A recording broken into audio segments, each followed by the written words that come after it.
Are you a natural born server of others? I am. And now I can do that from a place of strength, courage, happiness and power. But it wasn't always that way. For the longest time, I would dutifully serve others, all the while dying a little bit on the inside. Why?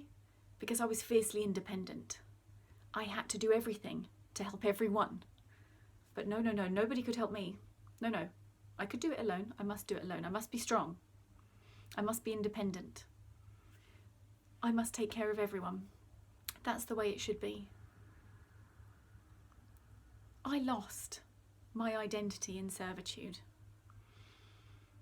I was totally selfless.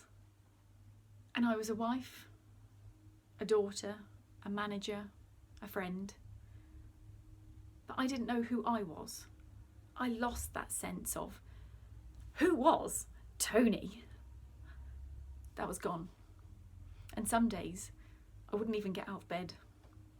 I didn't want to, because I knew that staying in bed would be easier. It meant that I didn't have to face the day, and things that could go wrong might go wrong. I could avoid that state of sadness and desperation and hopelessness if I just stayed in bed and slept, because then I could avoid it all. I never took any me time. I spent time on everybody else, enjoyed time with everybody else, but I wouldn't take me time because that was selfish. Why on earth would I prioritise me when I could be busy giving others? I hated that I was a complainer, a moaner. You know, sometimes I would say to Jamie, I sound like I should be your mum. I didn't want to be that person. I was there, always doing this. You must do this. If you do this, this would help. If you must do this.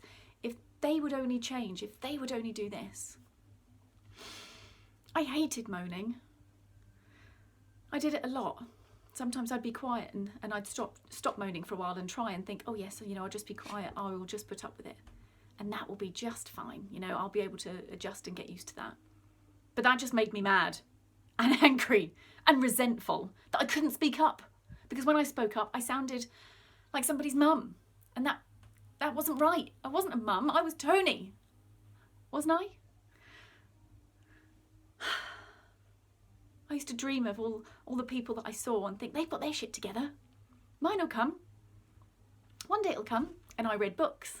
I listened to audiobooks. I attended a couple of different kind of webinars, seminars and things. But none of them were giving me the crown jewels of how I could change my life to step into the life that I wanted to lead. Why was it happening to me? Because I was living in an outdated identity. An identity that I had crafted throughout my life through choices and decisions that I had made, which served me once. But we grow and we evolve as humans. And I had gotten to a point where that identity didn't serve me anymore. So here's the good news, ladies.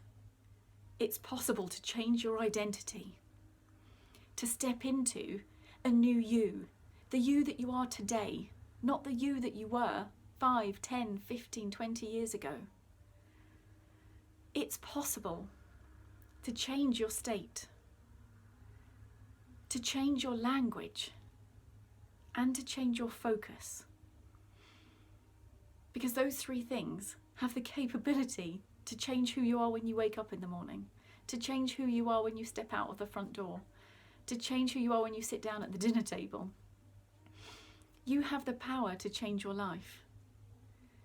And you now have the possibility to make a choice to change your life or to not change your life. To live as I did for many, many years, hoping and praying that one day things would change. Or you can make the choice.